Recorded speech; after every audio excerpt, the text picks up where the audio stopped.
আসসালামু আলাইকুম রহমতুল্লাহ। প্রিয় দেশবাসী, আশা করি সবাই ভালো আছেন। এতদিন ইরানের উপরে হামলা চালিয়েছে আমেরিকা, ইসরায়েল মিলে।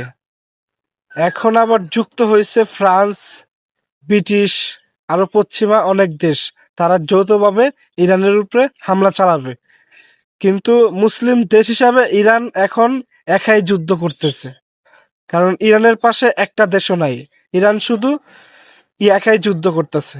অথচ এই যুদ্ধটা শুরু করছে আমেরিকা, ইসরায়েল, মানে প্রথমে ইরানের সর্বোচ্চ নেতাকে হত্যা করে তারাই এই যুদ্ধটা শুরু করছে।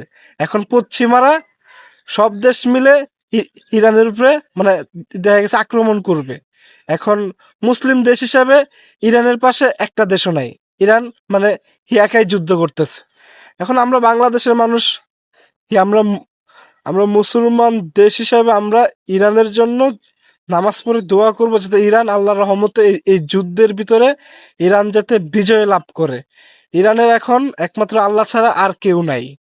তো সবাই ইরানের জন্য নামাজ পড়ে মন থেকে দোয়া করবেন, ইরান যাতে এই যুদ্ধের ভিতরে আল্লাহর রহমতে বিজয় লাভ করে।